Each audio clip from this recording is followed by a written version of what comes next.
Lijep pozdrav, dragi naši. Danas smo odabrali temu koja je bila aktuelna i ranije. Radi se naime o problemu kada biljka daje cvjetove, ali plodova ili ima malo ili ih nema nikako.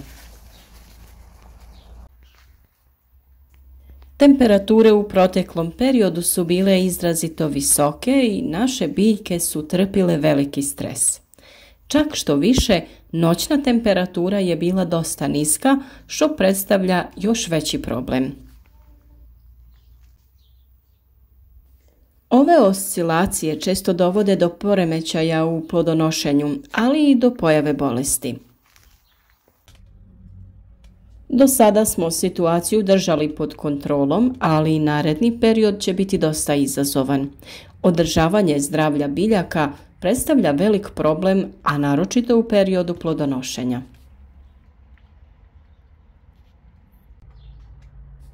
O bolestima smo već govorili, a do kraja ovog videa pokušati ćemo vam opisati razloge zbog kojih krastavac ima cvijeta, ali plodova ima jako malo ili ih nema uopšte.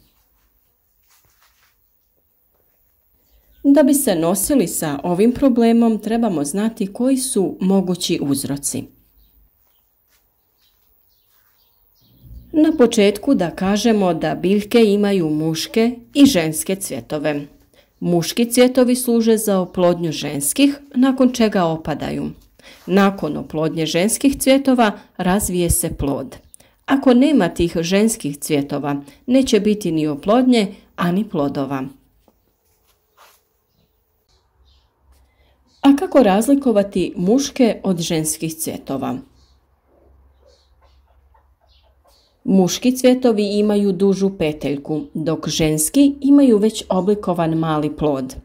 Ako na stabljici imamo manji broj ženskih cvjetova, tada treba biljku potaknuti da ih stvara više. Muški cvjetovi se većinom nalaze na glavnoj stabljici, dok ženskih ima više na bočnim granama, odnosno zapercima. Njih smo skidali u donjem dijelu stabljike, a u gornjem dijelu smo ih raspoređivali oko glavne stabljike. Da bi rast zaperaka bio intenzivniji, glavnu stabljiku možemo prekratiti kada dosegne zadovoljavajuću visinu.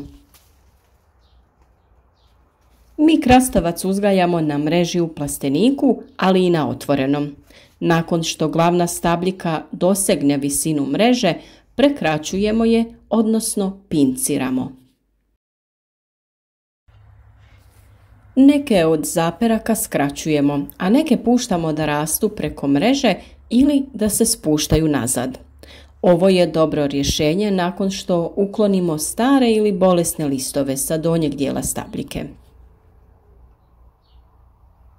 Novi listovi popunjavaju prostor i biljka nastavlja sa razvojem. Naravno, kod velike količine lista dolazi do zagušenja i nekim listovima fali svjetlosti. To naime dovodi do odumiranja određene količine lisne mase. Naravno, to predstavlja manji problem od stvaranja prevelike vlage u zatvorenom prostoru. Sve te bolesne listove treba redovno uklanjati, a preporučuje se da se radi preventivni tretman protiv bolesti. Mi smo koristili sodu bikarbonu i ulje nima. U početnom stadiju, kada nema cvijeta i plodova, možete koristiti i neki fungicid. Često biljke ne stvaraju cvjetove, što je također uzrok nezametanja plodova. To se može događati ako se biljka pretjerano hrani azotnim hranjivima, to jest ukoliko ima prevelika količina dušika. Prevelika količina ovih hranjiva dovodi do intenzivnog razvoja lisne mase i stabljike. Zbog toga se preporučuje ravnomjernija ishrana NPK hranjivima, u kojoj su zastupljeni fosfor i kalij te drugi mikroelementi. Sjeme također može biti uzrok ovog problema. Ako je sjeme staro ili čuvano u neprimjerenim uslovima, mogući su poremećaji u plodonošenju biljaka.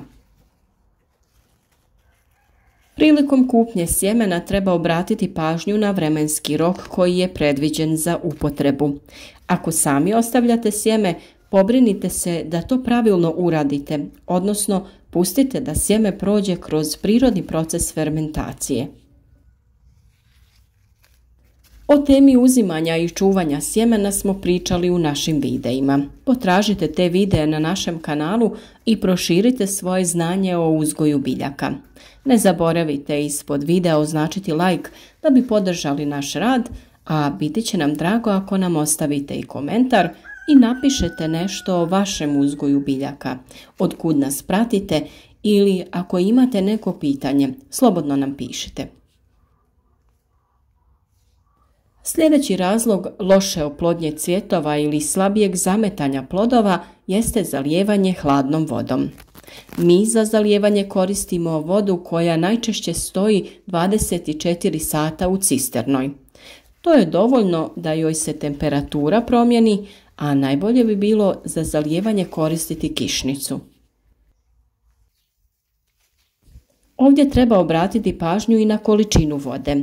Previše zalijevanja može dovesti i do propadanja korijena biljke, nakon čega cijela biljka odumire. Najčešći problem koji je aktuelan u doba ljeta su visoke temperature. Ako su temperature zraka preko 30 stepeni, neće doći do oplodnje cvjetova.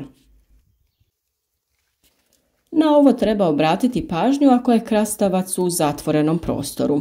Pravovremenim otvaranjem i prozračivanjem plastenika, ali i postavljanjem zasjene smanjujemo temperaturu. Osim toga, i prevelika vlažnost u zatvorenom prostoru može negativno utjecati na oplodnju i cvjetove.